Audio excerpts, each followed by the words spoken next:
She is really an international idol for youth and young women in particular, and has advocated for the Latino community throughout her lifetime in public service and continues to do so today. In fact, she recently embarked in a college tour throughout America to mobilize young people in the ongoing fight for fundamental freedom and human rights. Just yesterday, she visited a Hispanic serving institution in Reading, Pennsylvania, the Reading Area Community College. For those of you that may not know Reading, Latinos represent 67% of that population there.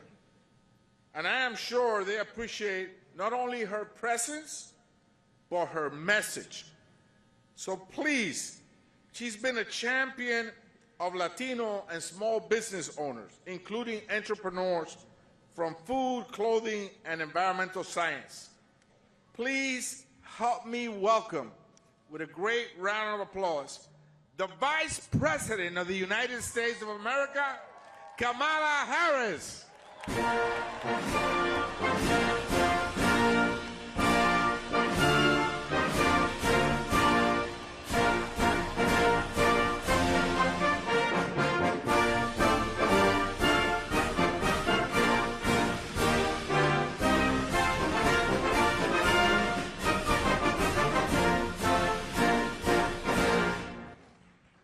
Good afternoon, everyone. Look at all these great faces out there. This diversity is so heartwarming. You didn't see this 4 years ago, 5 years ago. To see these leaders, future leaders, my Latin diaspora out there, it's so heartwarming. Now, you see my Mets hats. I'm also a Jets fan, so you know I always have resting asshole face, because we're always on the losing end. But it's made me strong. And I've been in over 100 movies, not all of them good. But I got to the Sloth there, you know, that's a little moneymaker. And Encanto was great, but it's more exciting, my work, not doing my work, but being here with Madam Vice President. This means more to be in the room where things really happen. So I want to start with you spend a lot of time engaging with the Latino community, both in D.C. and on the road. Over the last few months alone, you visited Chicago for Unidos U.S. convention. Thank you for that, all three of you. And went to Miami to engage with young climate leaders, made multiple stops at Latino-owned small businesses, hosted Latino leaders from across the country at your residence. And last week, you launched the Fight for Your Freedoms tour, where you are traveling to college campuses across the country to speak with young leaders about the most urgent issues at this moment. In particular, the fight for our most fundamental freedoms. And then just yesterday, you were speaking with students at Reading Area Community College, a Hispanic serving institution, HSI, in Pennsylvania. It's incredible what you're doing and helping us to feel seen, because this is an important moment. I mean, Latinos, we're 20% of the population, 54% of registered voters. We're going to decide the next presidential election, and you're giving us the self-worth that we deserve by being here. Thank you.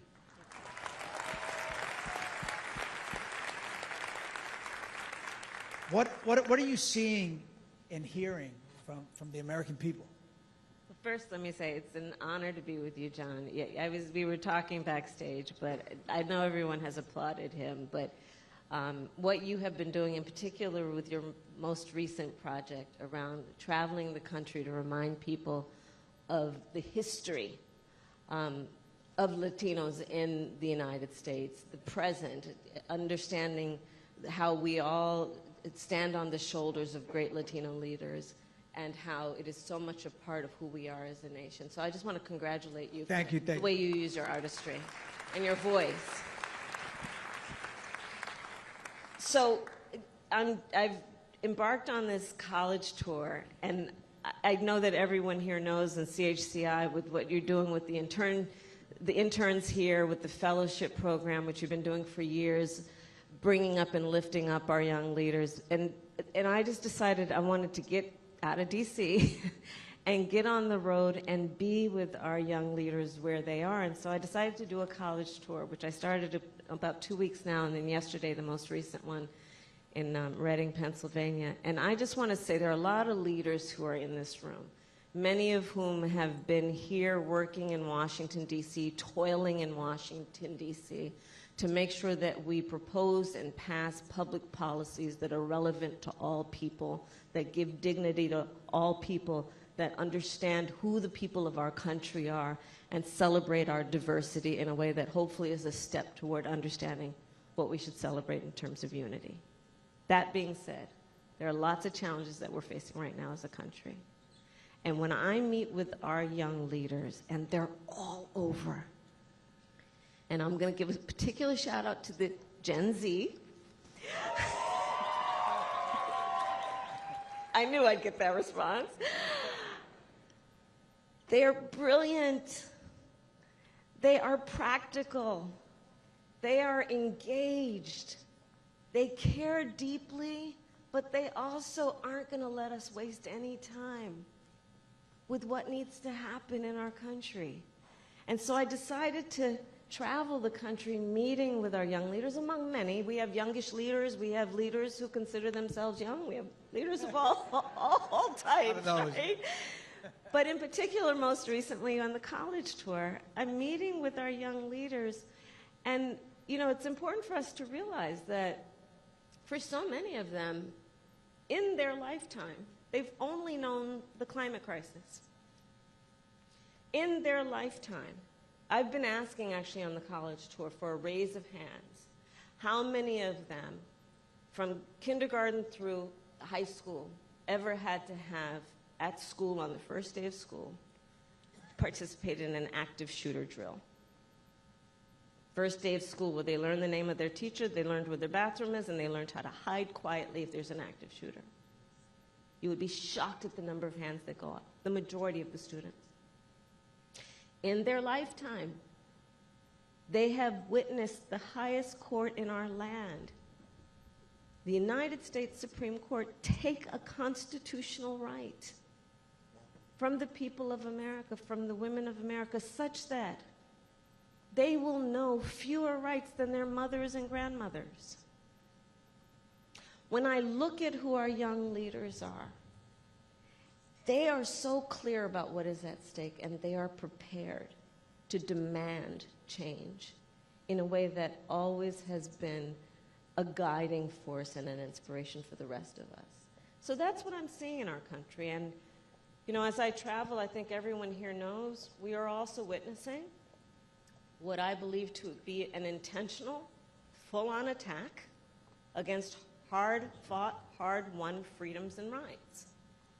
And the counterweight then to that, the counterweight to what I would and sometimes do describe as a venom that is coursing through our country, the antidote will be among those young leaders and all the leaders in this room to fight back against it, but not fight because we're fighting against something purely, but because we're fighting for something. And so in spite of what we might see on the evening news that causes us to have great concern about what's happening, I hope I can share with everyone through this bit of my conversation that there's a lot of good stuff happening in our country and a lot of reason to have hope and optimism about where we are heading. Agreed, agreed. I feel like this moment, this inflection point that we're at has galvanized us, has lit a fire under our butts that maybe we were asleep at the helm a little bit, but now we know we have to be alert and we have to be proactive. So in a way, it's kind of good. Now the next question. Now, you know, business is huge for us Latinos. That's our number one focus.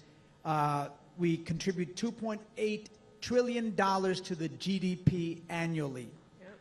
Yeah, applaud yourselves. Applaud yourselves. Yep. We have $2 trillion of buying power. 87% of small businesses are started by Latinos, and that's the driving force of American industry. 69% of housing is Latinos purchasing. If we were our own country, we'd be the 7th largest economy in the world, bigger than France, equal to France, bigger than Britain, bigger than Italy, bigger than Brazil, and yet we're not getting the bang for our buck. Like my grandfather used to say, you know, you as a Latino man, you have to work 3 times as hard to get half as far. And that's the truth, because even though Latinos start all these small businesses, venture capitalists don't come to them. They can't get the bank loans to grow their businesses. So, Madam Vice President, expanding on economic opportunity is a critical issue for the Latino community. And you have been focused on this, especially through your work to support small businesses. You secured over $12 billion for community banks that help entrepreneurs access that capital that they need to be successful. And you are leading the administration's work to partner with the private sector to support minority-owned businesses. Can you tell us more about that a little bit more? Well, you outlined it exactly right. And I'll add to the statistics that you shared. Small businesses employ at least half of the private sector workforce. Small business owners and the people they employ are almost a majority population when we're looking at the private sector. And what we have been seeing in the last couple of years is that 1 out of every 4 new small businesses is led by and owned by a Latino small business owner. We are seeing exponential growth within the Latino small business community, led in large part by Latinas, who are doing extraordinarily creative work, everyone, in a range of activities that are small businesses. You know, it's cliched and it's a little stereotypical to talk about, you know, when we think about minority small business owners, and let's be more specific about Latino small business owners. Yes, it is restaurants, but it is so much more. It is about, I'm meeting young and youngish small business owners who are entering the clean energy economy, those who are starting tech firms, those who are engaged in extraordinary innovation, those who are doing contracting in a number of ways. So when we think about small businesses, especially when we're talking about minority communities, especially when we're talking about the Latino community, let's never get trapped into some stereotype about what kinds of small businesses we are talking about, because we are talking about a variety. What I'm also saying is exactly your point, that by my calculation, only about 2% of venture capital investments are in Latino small businesses. 2%. And we know that there are a variety of challenges to access to capital, and one of them is access to the decision makers and so the relationship issue. But there are also the stereotypes about who can do what and what they look like. And so what I love are community banks, because they are based in the community, they are of the community, they understand the skills, the capacity, the mores of the community, and it's one of the most effective ways to then invest in small businesses. And by small businesses, I mean a couple of people up to over 100 people. The other piece that I feel very strongly about in terms of access to capital, it's not only to help somebody start up a small business, but to grow that business, which includes what we must do to create access to financial literacy. You know, there are very few of us who grew up in a household where people were engaged in business. It's not something we naturally necessarily learned, but it is absolutely something we can acquire as knowledge and a skill, but we should teach it.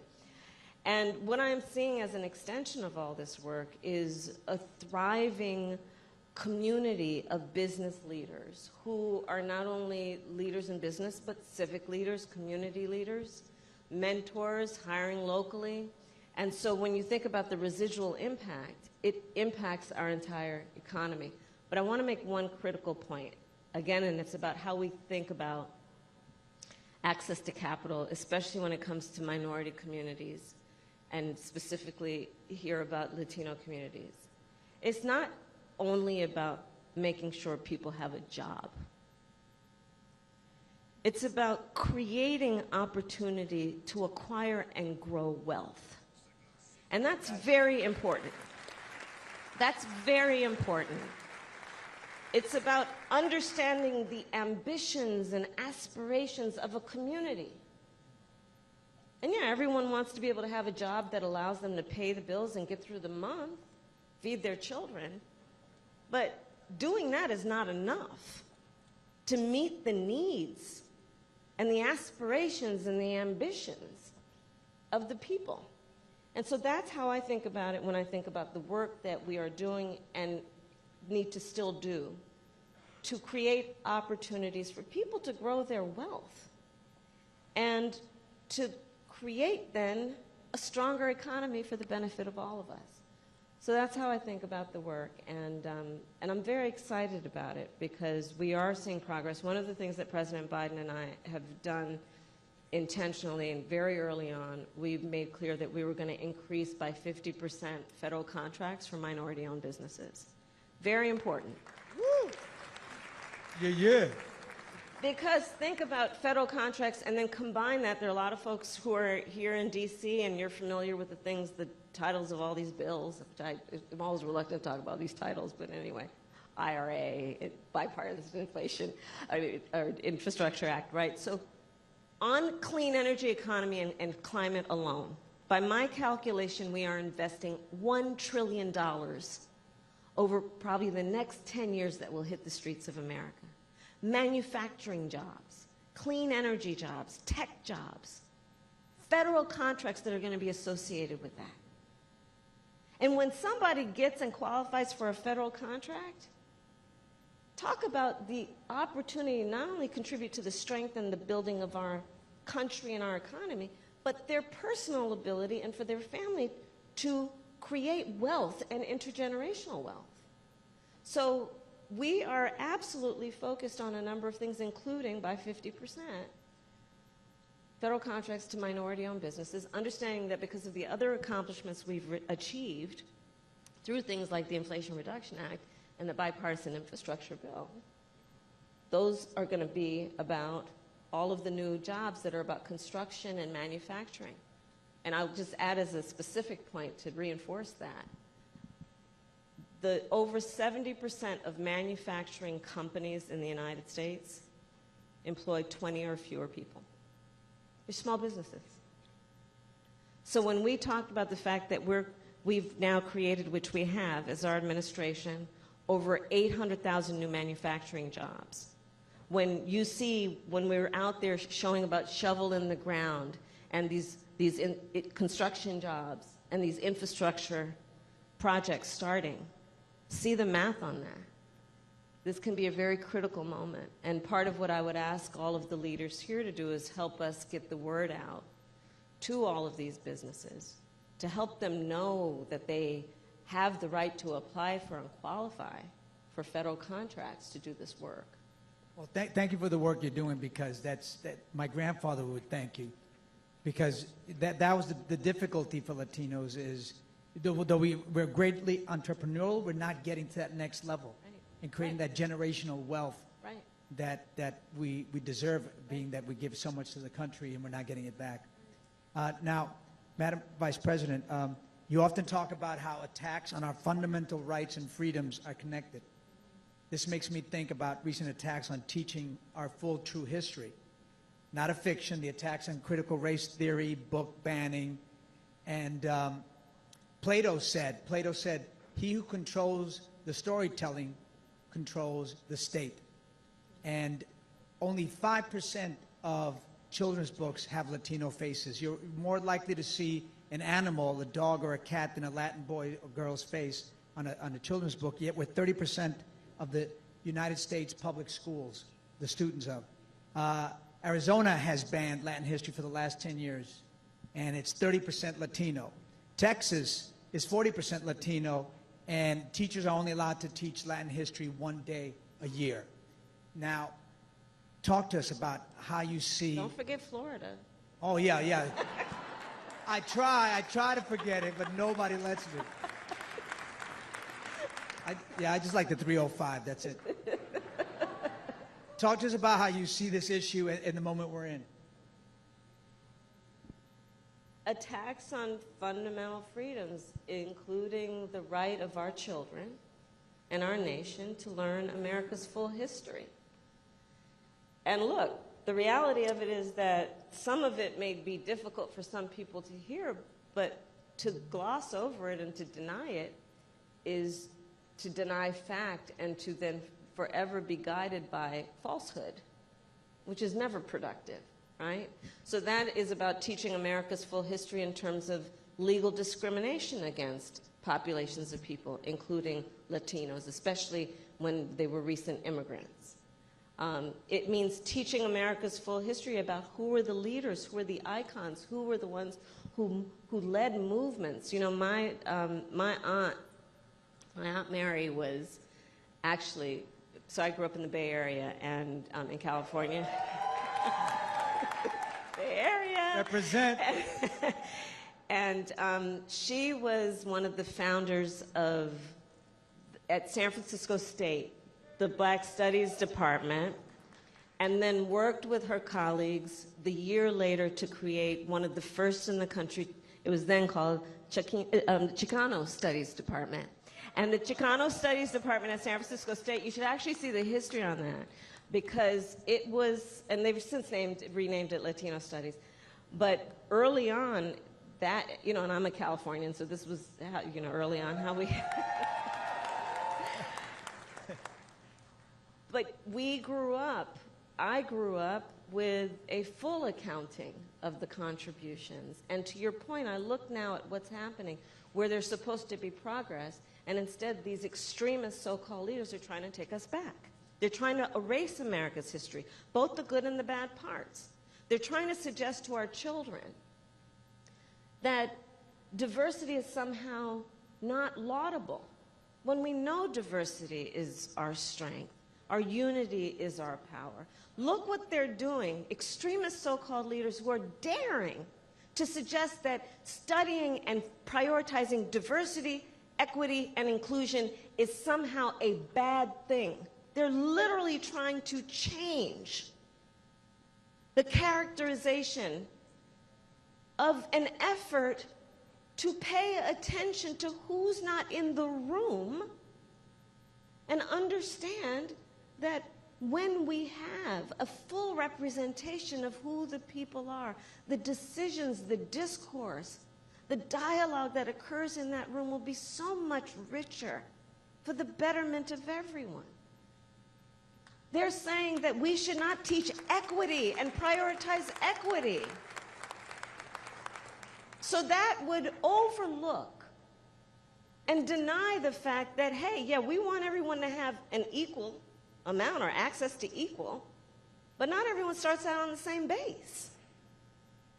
And we got to pay attention to that, because otherwise you're just perpetuating inequities to say everyone gets an equal amount if everyone doesn't start out on the same base. They're denying inclusion, which again is about paying attention to, hey, did you notice everybody in this room looks exactly like everybody else and all the people who are on the wall who have been around here for the last 100 years? And maybe we should pay attention to who's not in the room, and it might be a good thing to open the door and let people in and invite them in. So John, when I look at what's happening in our country, and back to your point about we cannot be passive observers right now, got to see the writing on the wall. Got to see what's happening. You know that old story about the two frogs in the pots of water? Okay, so here, you're a good storyteller. I'm going to tell you a quick story. So 2 frogs and 2 pots of water. So in one pot of water, you drop the frog in, and you slowly turn up the heat. And that frog will be like, oh, it's getting a little warm in here. And then that water starts to boil, and that frog perishes. In the other pot of water, you turn up the heat to the point it's boiling. You drop the frog in it.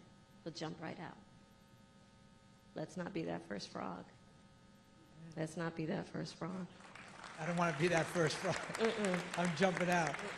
Yeah. I mean, you look at just most recently what happened with the DACA decision. Yeah. right? I mean, we're going to keep fighting against it, but good policies, morally correct and right policies, and how they're being attacked, and there are attempts, unapologetic attempts to undo progress. We have to see what is happening in front of us, and we have to step up and speak out. You have to get loud. Absolutely. I believe that. And be alert. You have to be proactive. We can't just be, it's not, democracy's not a spectator sport. Earlier you mentioned how our fundamental rights and freedoms are under attack, right? One of those is a woman's freedom to make decisions about her own body. From the Dobbs ruling to state abortion bans, what's the administration doing to protect women's health and reproductive rights? So let's start with this. The highest court in our land, the United States Supreme Court, the court of Thurgood Marshall and RBG, just took a constitutional right that had been recognized from the people of America, from the women of America. And very shortly thereafter, laws have been proposed and passed in states around our country that would criminalize health care providers, that would punish women, that would make no exception even for rape or incest. And on that last point, you know, we're a bunch of grown-ups, and this is real in terms of what's happening in our country, and so I want to emphasize a point. As many of you know, I spent a large part of my career as a prosecutor, and one of the reasons I became a prosecutor is because I learned in high school that my best friend was being abused by her stepfather. And I told her, you have to come live with us. I called my mother. My mother said, yes, she has to come live with us, and she did. So the majority of my career as a prosecutor was focused on crimes against women and children. The idea that in some of these states, they would propose no exception even for rape or incest.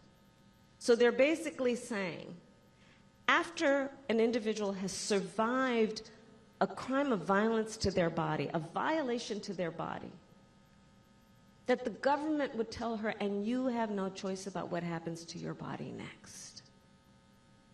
That is immoral. And this is what's happening around our country. And on this subject, I think it is really important that we all agree. One does not have to abandon their faith or deeply held beliefs to agree the government should not be telling her what to do with her body.